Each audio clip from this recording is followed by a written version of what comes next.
Hello my dear friends, and welcome to another episode of Europa Rediviva. What I would like to talk about today is the issue of national sovereignty, how it became eroded in the context of Romania, and to do a timeline of the history of Romanian sovereignty. It might seem ambitious for an episode, for a half an hour episode, but Romanian sovereignty is not that old. And the most interesting developments are the recent ones, so let's get to it. First of all, as I've said in previous episodes, the Romanians came quite late to the political history of Europe. So they were attested first in the 10th century, the late 10th century, as a Romance-speaking population in the Balkan Peninsula. And they became attested on their current territory, so on the territory of present-day Romania, around the 11th, 12th centuries. And the first Romanian polities appeared in the 14th century, in the mid-14th century, as a consequence of a Hungarian crusade. So the Kingdom of Hungary established two marches on the other side of the Carpathian Mountains in order to reconquer these territories from the Mongols. The Great Mongol invasion had occurred in 1241, and this pretty much devastated Central and Eastern Europe, and the Kingdom of Hungary was particularly badly hit. And after the decline of the Mongol horde, the Hungarian kings decided to create some outposts on the other side of the Carpathian Mountains and to make a couple of vassal states to the Kingdom of Hungary that would serve as buffer zones in case of future Mongol invasions.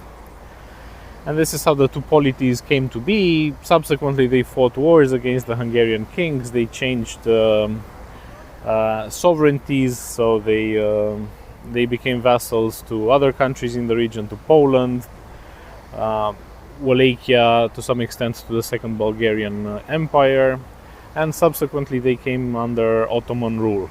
And they were under Ottoman rule until 1859 separately, and then together united Moldova and Wallachia until 1878.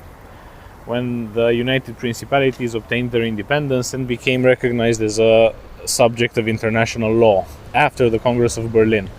So at the Congress of Berlin of 1878, as a conclusion of the Russian-Turkish War, the Romanian principalities, the United Romanian Principalities, were still not subject of international law. They were object of international law as an Ottoman province, and this is why they were not invited to the Congress of Berlin.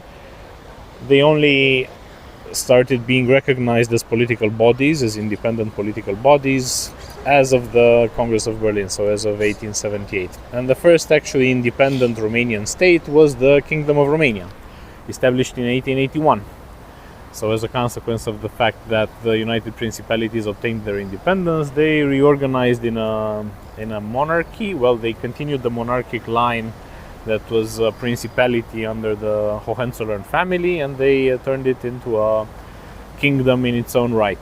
And subsequently some other attributes of sovereignty were obtained. Autocephaly for the Orthodox Church, that was in the 1920s after the unification of Romania with Transylvania after the First World War. But anyway, initially the Romanian elites of the new state were there was still some inertia with respect to the French vassalage. So the modern Romanian elites that established the Romanian state inside the Ottoman Empire were of French inspiration. They had studied in Paris, they were Freemasons, and they, together with Cuza, the first Romanian prince of the United Principalities, wanted to be willing vassals of the French Empire and of Napoleon III. Subsequently, the French lost in 1871. They got severely beat up by the Prussian Empire, which by the Prussian kingdom, which subsequently gave rise to the Second German Empire. And conveniently, this German Empire had as ruling family the Hohenzollern Empire, the Hohenzollern family, the same as for the Romanian United Principalities since 1866, and therefore the Central Powers, so Germany and Austria, became more interesting for an alliance system for the Romanian elites, which they subsequently convened upon. They made a secret pact which never came into force. I mean, it was ratified, but it was supposed to bring Romania into the war on the Central Powers side in the First World War, which it did not. Romania basically reneged on its treaty after it saw how the war was going, and it correctly betted on the Entente, so on the previous French connection, in this case Anglo-French connection. And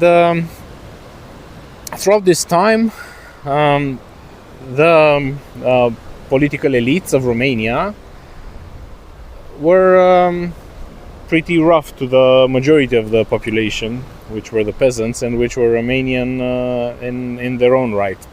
The elites were cosmopolitan. The elites came from different parts of the Byzantine Empire. Well, at first from the Bulgarian Empire, then from the Byzantine Empire, and then from the Ottoman Empire. It was a mix of various aristocracies, landlords of many extractions from Eastern Europe. They had their fiefdoms or thiefdoms in the Romanian principalities, and at the establishment of the Romanian state, they held on to their positions of privilege. This was obvious in the taxation system. This was obvious in the lack of land redistribution, the lack of land reform. This was obvious also in the lack of voting rights for the majority of the population. So even though a modern Romanian state had been constituted, the Romanians, being the majority of the population and being the peasants, were still oppressed. So what is taught in schools in Romania is the history of this political elite, where they all had foreign names, and their family histories came from various empires surrounding Romania, surrounding the new Romanian state. But they were not exactly loyal to the interests of the majority of the Romanian population. And this is a trait that was carried on to this day.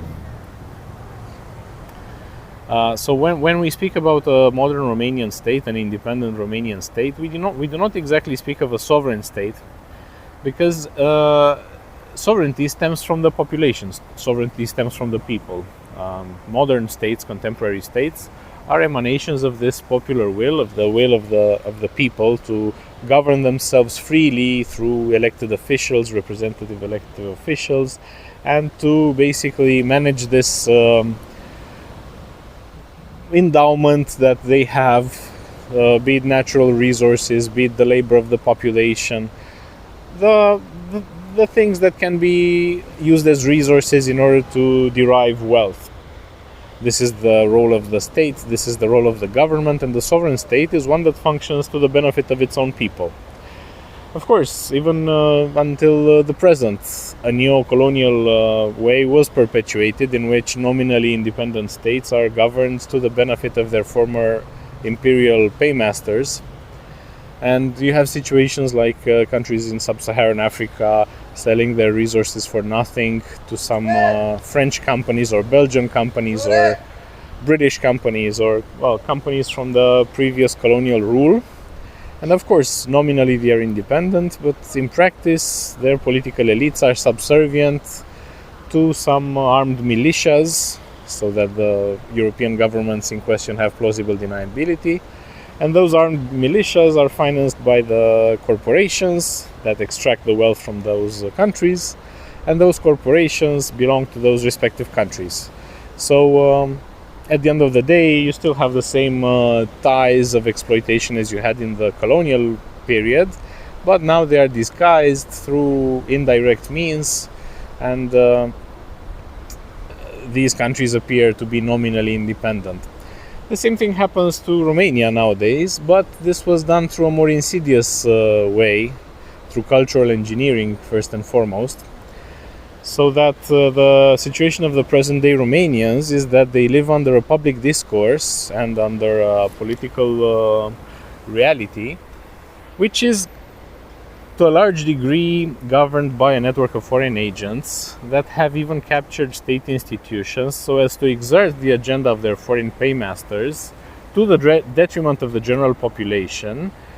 And these institutions of the state that should out them and that should prosecute them instead function at their behest, and they prosecute and they repress the sovereigntist voices, the voices that want Romania to be governed for its people. It's basically a society turned upside down, turned inside out, and this is why we've had these episodes in which Romania is geared more and more towards being brought into the war, as I've explained in previous episodes. So this sovereignty that was hard obtained, there was a long process after the establishment of the Romanian state, a long struggle against these elites, including the last peasant uprising in Europe in 1907. What in the Middle Ages was called the jacquerie, what were peasant uprisings in the Middle Ages and maybe early modernity, in Romania happened until the 20th century, until 1907. Brutally repressed by the army and by the nominally Liberal Party, which had been an advocate of land reform and of social progress and was on the side of the peasantry until then. So the sovereignization of Romania was a process through which the masses of Romanians tried to obtain rights from the clutches of the foreign cosmopolitan elites. And finally, universal suffrage, universal male suffrage was obtained as a consequence of the Constitution of 1923. But even then, half the population could not vote. And the elections were to a large extent rigged. So you had the process through which the king would appoint a prime minister, and then the government would organize the elections and win them with the help of the local authorities. So it was not exactly a free universal suffrage. It was a partially free, partially universal. The first universal suffrage was in 1946. So when women were allowed to stand for office and to also vote, as a consequence of the end of the Second World War and of the co-opting into the government of the progressive forces, which later on established the dictatorship of the proletariat, as it was called.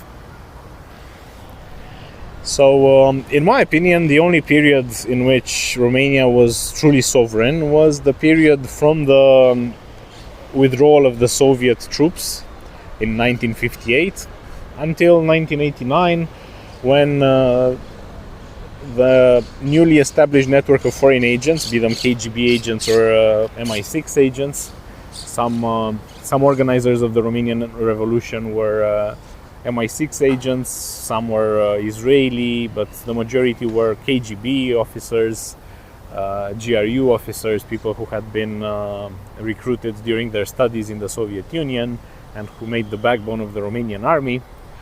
Anyway, so the only period in which Romania functioned for the Romanians and through the Romanians and by the Romanians was the period under Nicolae Ceausescu and the last period of Dej, when Romania had an independent foreign policy, when it pursued its own goals, it traded with whomever it wanted, it obtained loans from whoever it wanted, it brokered in international conflicts, it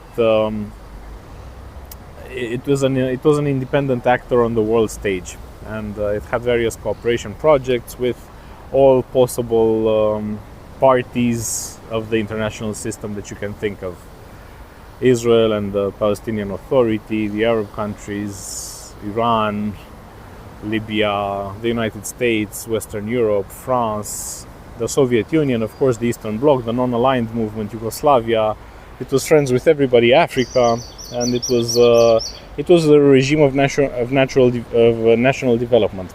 This is what sovereigntism actually means for me. It is the ideology of putting the people first and of having a regime of natural development rather than that of resource exploitation on behalf of foreign agents, on behalf of foreign corporations, foreign countries, and so on.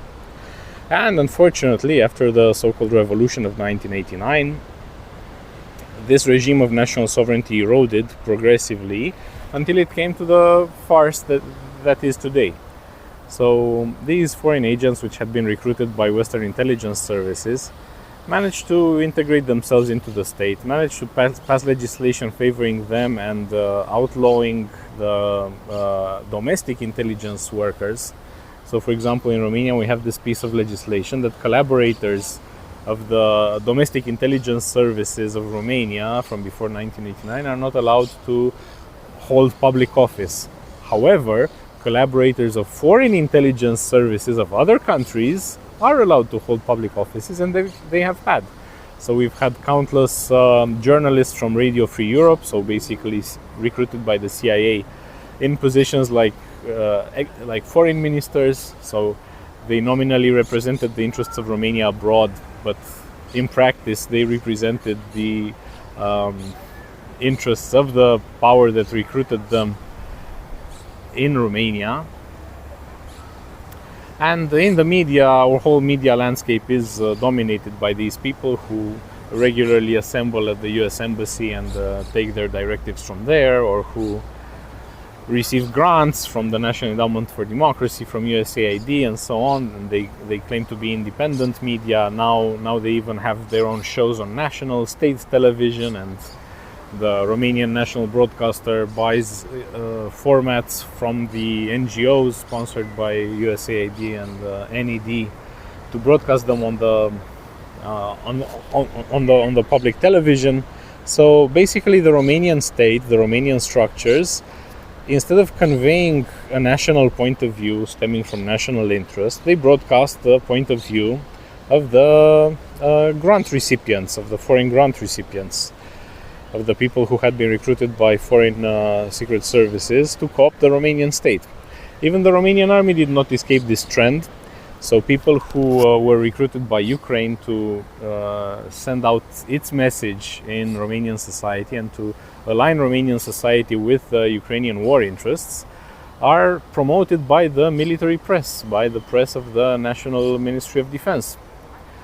It is hard to understand how, but the whole idea of national sovereignty has been lost in Romania, even in the institutions that theoretically should preserve it, and even among the people who swore to preserve it even with their own lives.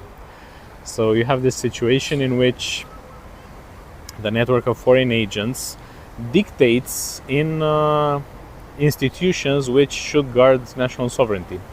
And through this brainwashing that was established through the school curriculum, through the media, through all of this social engineering, the whole idea of national interest has been lost. So now if you say in Romania that you want some policies that derive from national interest or that benefit the Romanians rather than the foreign corporations, you are automatically labeled a foreign agent. Quite the reverse, right? So you are labeled a Putinist and an agent of Russia because you do not want to favor the agenda of the Western corporations that have taken over Romania, or of foreign-funded NGOs, or of foreign-funded media organizations, and so on. So if you want to create some policies which align to the domestic interest, and you call that to be the national interest, you're automatically labeled an enemy of the state by the enemies of the state who have taken over the state. This is the situation in Romania now. And it's pretty sad. It's pretty sad. So basically, it is a state that is at war with itself. Let's say, the anti-gens, the foreign bodies have taken over the command center of the organism, and they are using the immune system to target the self cells and the antibodies and the killer cells and all of the things that would help the organism fight the infection. So right now, Romania is under very dire straits. It is even impossible to have a discourse about the national interest with educated people. They automatically laugh and they label you because this is what the media has taught them to do, and this is what social engineering has managed to obtain until now. It is impossible to have a discussion about national interest with the majority of the people who have had a social science education, and in theory they should be the ones thinking about these things, what should be in the national interest of Romania and so on. But they continue this process of reproduction of the elite class, in which this foreign elite would co-opt new members and align them with the foreign interests that they function at the behest of. So right now, the young people of Romania, even though they are of Romanian ethnicity, even though they do not feel themselves ethnically, racially, nationally superior to the rest of the Romanians, even though they are of the same Romanian extraction, they think in these terms as if they are the bureaucracy that handles a colony, and they were recruited from the indigenous population, but they function at the behest of the foreign paymaster. This is how they represent Romanian society. They automatically run away from everything that says national interest, and they identify national interest with the interests of the foreign places of prestige with which Romania is now aligned. So it is fashionable to say that the foreign interest of Romania is to serve the foreign interest of the United States as best as it can. Essentially, whenever a locus of prestige is identified as being the place where the sun shines and where the sunflowers of Romania should orient their heads, subsequently the Romanian elite identifies the national interest of that country to be their goal. So they should work for the national interest of that country, and the national interest of Romania is simply non-existent. So as of 2022, there was no there was no Ukrainian interest in Romanian society. Ukraine was not a place of prestige, but as soon as the propaganda machine started turning its wheels and started promoting Ukraine as this holy place, a large part of the Romanian educated public started to advertise the interest of Ukraine as if it were in the national interest of Romania, even though the interest of Ukraine would imply bringing Romania in the war on its side, and therefore having Romania destroyed in a suicidal war against the world's greatest military power. But they do not think in these terms, because it is seen as blasphemy to question the high principles and the ideals of being at the behest of Ukraine.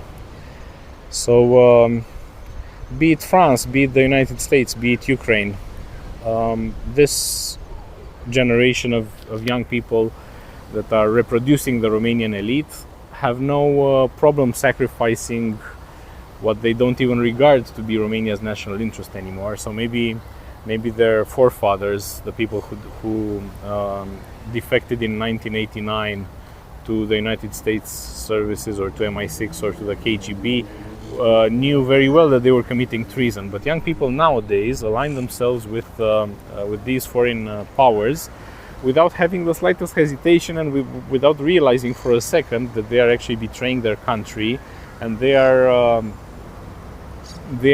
instead of advocating for a regime that would develop the country and that would use the resources of the country and the population for its own interests, to improve the conditions of the population, to offer better services and so on, they consciously want to sacrifice the country and to allocate every possible resource, including the human one, for the military success of another country, and for the foreign policy goals and for the geopolitical interests of other countries. They have no problem committing suicide together with the country, even though maybe some of them have escape routes in their heads They think that they will instigate for war up to the point when the war actually starts, and then they will run away, and they will continue instigating for war from abroad, and continue to cheer for the great Romanian military operations against Russia as they were in the 1940s.